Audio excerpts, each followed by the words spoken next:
I began my doll making journey 15 years ago making button-eyed goth girls. I've come a long way since then, but this week I'm going back to my roots and making a creepy cute goth girl with purple hair. I've got some gorgeous rich purple viscose fibre for the hair, which I'm going to needle felt in. And I thought I might use some of this beautiful guipure lace for the dress. Firstly, addressing the fact that my finger is bandaged up to varying degrees throughout the video. Yes, I trapped it in a car door, again. It's the second time I've done that. It's not very pretty to look at, so I am keeping it wrapped up. It did get worse before it started getting better, but it's slowly healing now. This doll is going to be around 10 inches or 26 centimetres tall. I'm using some of the tea stain cotton for this one that I dyed just recently for another doll. I've picked out some antique silver effect metal beads for the joints, and the head will be button jointed. My earliest dolls were made from basic white cotton in a cookie cutter shape. So the head, body and arms were all made from one piece, which seemed simple enough, but it actually caused more problems than it solved. The fabric would get all bunched up around the neck and under the arms when I tried to stuff it. This meant I couldn't put enough stuffing into the doll and they turned out all kind of floppy and lumpy. Learning a few jointing techniques made the world of difference to my doll making.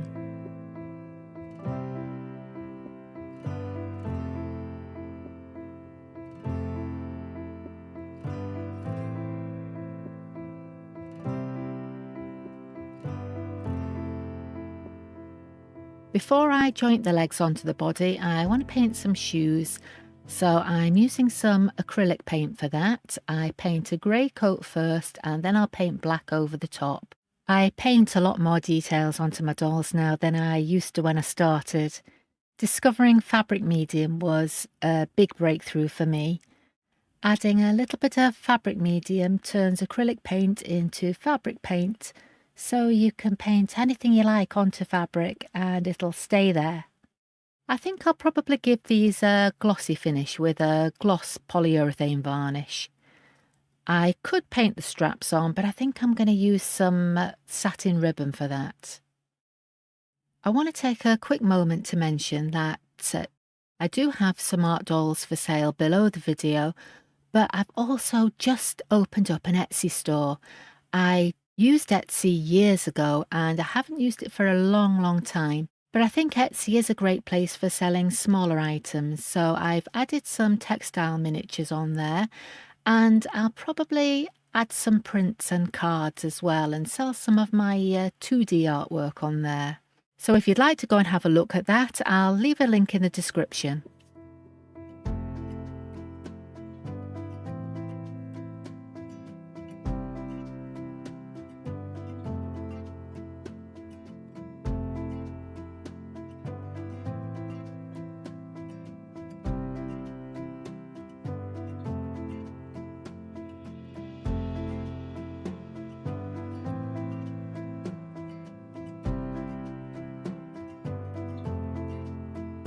The legs are hinge jointed onto the body using some top stitch thread. One thing that has stayed the same since the early days is my use of stripy fabric for the legs. I don't know what it is about it, but I just love the look. I have got better at matching up the stripes though. They used to be a bit hit or miss when I first started.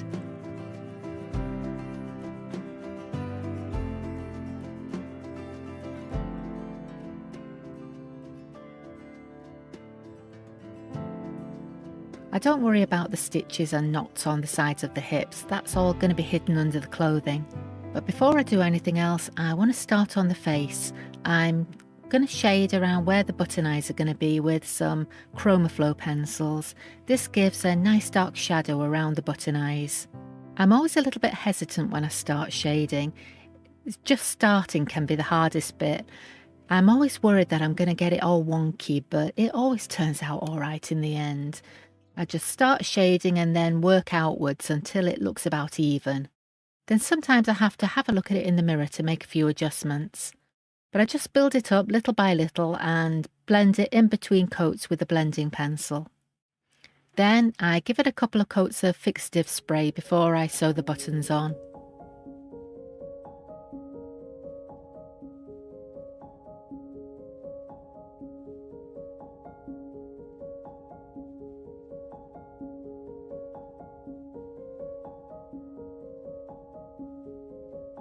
I've picked out some antique silver effect metal buttons for the eyes. I think these match the joint beads really well. I sew those on right through to the back of the head, and then they sit nice and tightly to the face.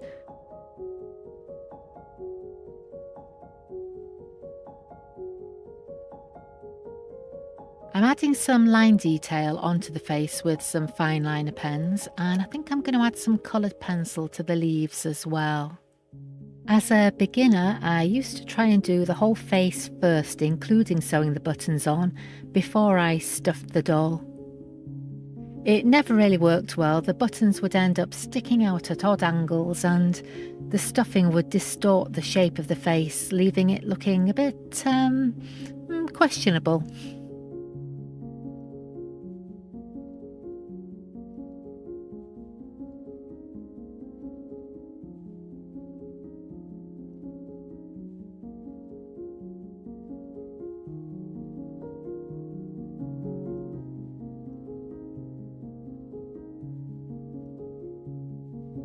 I add a little bit of purple under the mouth and some green to the leaves, and then blend that with a burnishing pencil. Then the whole face will get another coat of fixative spray.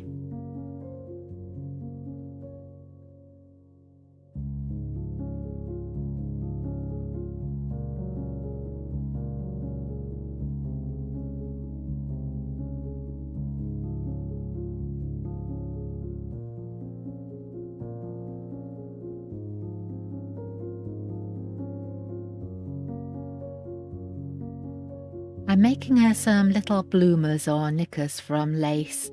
I find hand stitching these is sometimes a lot easier than sewing small bits of lace on the machine. These never actually get seen in the photos when I finish the doll, but I think it's a nice detail. I think when the customer receives the doll, it's nice to have all these little details that they don't necessarily see at first glance. If you're enjoying this video, by the way, please don't forget to hit the like button and let me know. You can also subscribe if you like, so you don't miss the next one. If you'd like to support the channel further, super thanks are always appreciated, or you can become a channel member.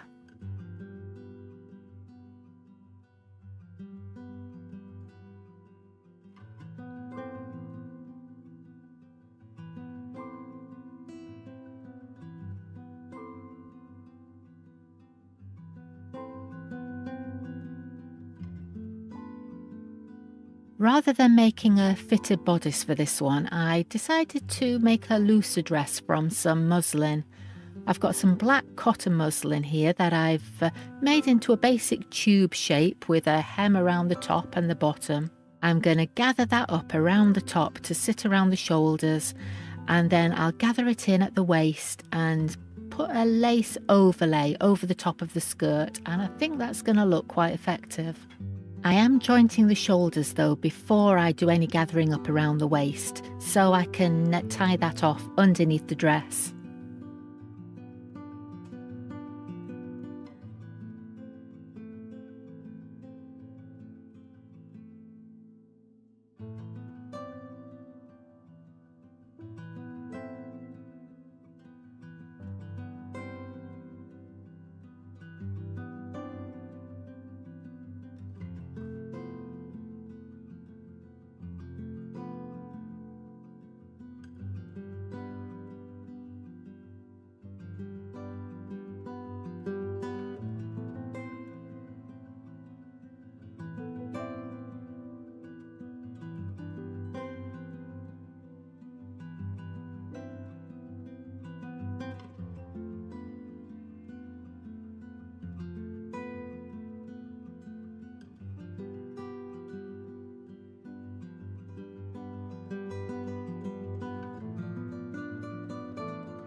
I really love how that dress has turned out. That lace is absolutely gorgeous. It works so well with the muslin underneath it.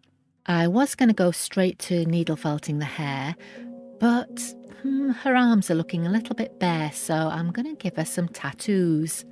I'm going to use some fine liner pen for that, and maybe a bit of coloured pencil, so it's kind of matching the detail on her face.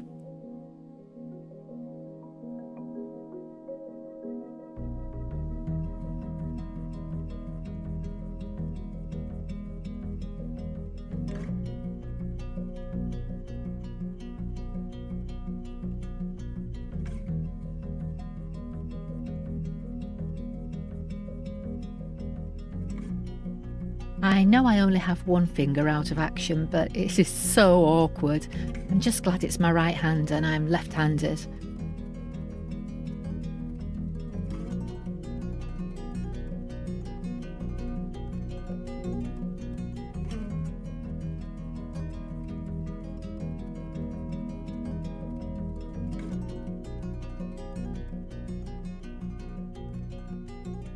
I don't use any glue or stitching for the hair, and I don't make any wefts. It's all just needle felted directly into the doll head. Viscose fibre felts in really easily. I'm just using some 38 gauge needles. I use a felting tool so I can use 2 to 3 needles at a time. I did make another video where I show a lot more of the needle felting process, so if you'd like to see that, I'll put a card at the top of the screen.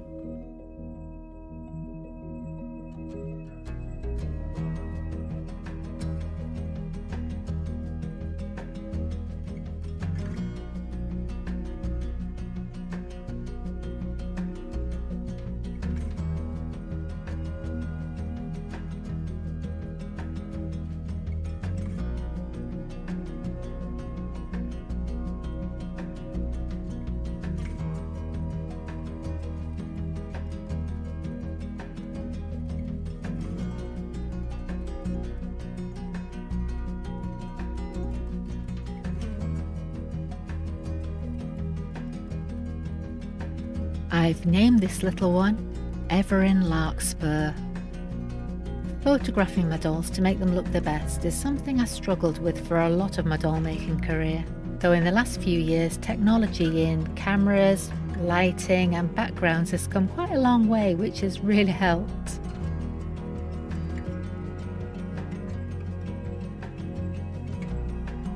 If you've enjoyed this video, I'm going to leave another one here that I think you'll like. Go watch that one now, and I'll see you next time. Bye.